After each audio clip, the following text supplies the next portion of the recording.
what I'm about to do now is I am going to explain what the militia is.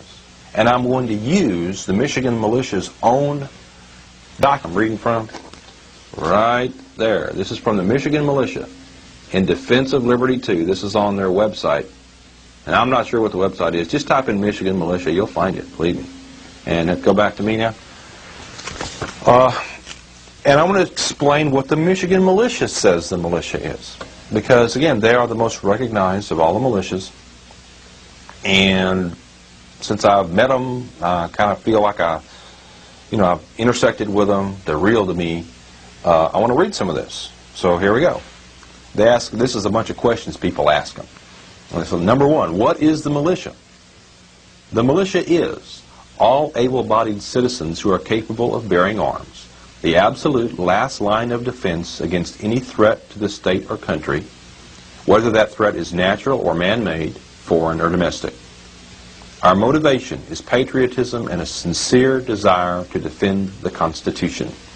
Our goal is to encourage all citizens to achieve a high level of preparedness for a wide variety of possible emergencies. We support a constitutionally limited government and defend the American ideals of life, liberty, and the pursuit of happiness. We are open to all citizens regardless of race, sex, religion, or political affiliation. Groups not open to public membership and or which are organized for any other purposes are not militias. The militia, as an organization, has no religious theme, is not racial in nature, nor does it advocate terrorism or violence. Now that is what the militia really is, according to the militia. Question number 3. I'm skipping around here. I'm highlighting because it'd take me forever to read all this. Is militia activity legal? Yes, we all have the inalienable rights of self-defense, to keep and bear arms, freedom of speech, and to peaceably assemble. These cover the majority of militia activities. The Constitution of the United States prohibits government at any level from interfering or infringing on these rights.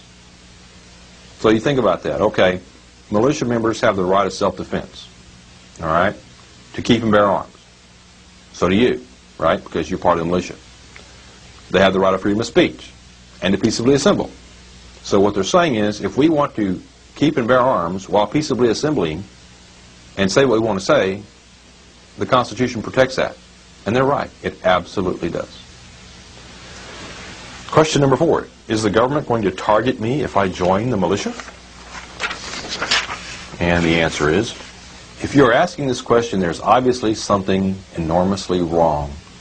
It places emphasis on the fact that people are fearful of government reprisal for engaging in legal activities. You will have to ask the government. If you say the militia is legal, why doesn't the media support you? And the basic answer is, you will have to ask the media. And of course, I know, of course, we've documented why the media wants to destroy the Second Amendment, because they're bought and paid for by the elitists in this country. I don't want to go into that. I've documented it a million times.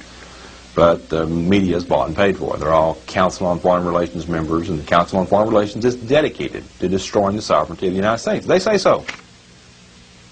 You know, the best documentation for it is the Council on Foreign Relations. Go to their website. You'll find out. www.cfr.org. Are you racists? That's the other big thing. Racist militia. No.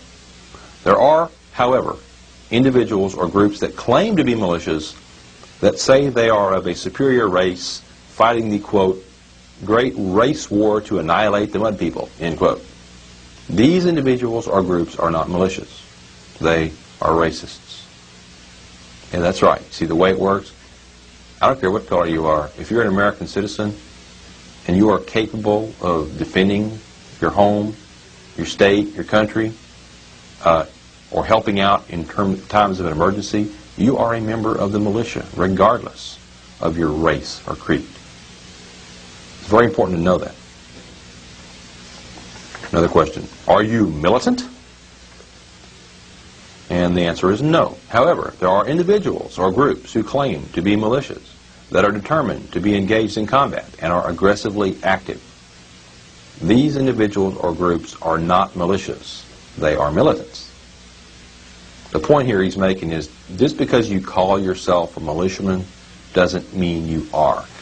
If you have some weird white supremacy agenda, you're not in the constitutional militia. You're not. You may say you are, but you're not. If you have some bizarre agenda to murder American citizens or whatever, you're not in a constitutional militia. The militia is to protect and defend the Constitution. If you don't believe that everyone has a right to life, liberty, and the pursuit of happiness, then you cannot be, by definition, in a constitutional militia. You can say it, and the media can say, oh, look, there's a militiaman, but it doesn't make it so.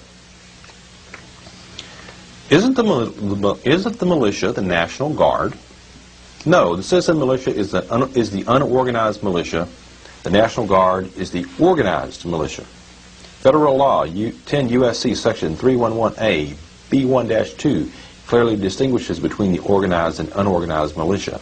It reads in part, the classes of militia are 1. The organized militia, which consists of the National Guard and the Naval Militia, and 2. The unorganized militia, which consists of the members of the militia who are not members of the National Guard or Naval Militia. See, that's U.S. law. Yeah, by U.S. law, you are in the militia. Got it? You just don't know it.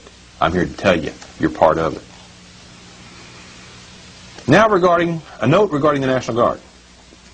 The National Defense Act of June 3, 1916 provides in part, quote, that the Army of the United States shall consist of the regular Army, the Volunteer Army, the Officer Reserve Corps, the Enlisted Reserve Corps, the National Guard while in service of the United States, and other such land forces as are now or may hereafter be authorized by law, end quote.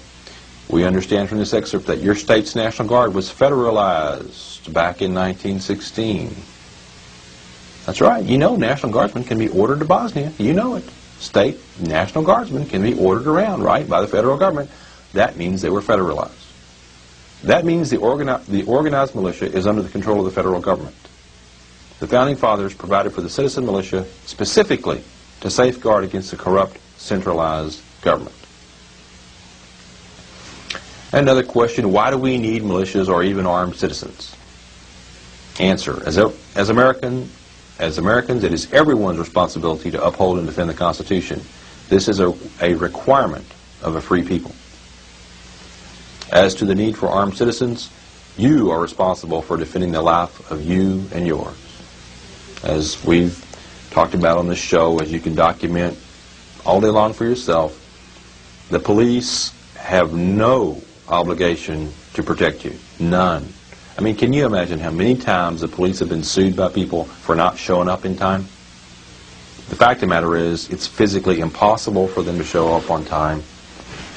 Therefore, they have no obligation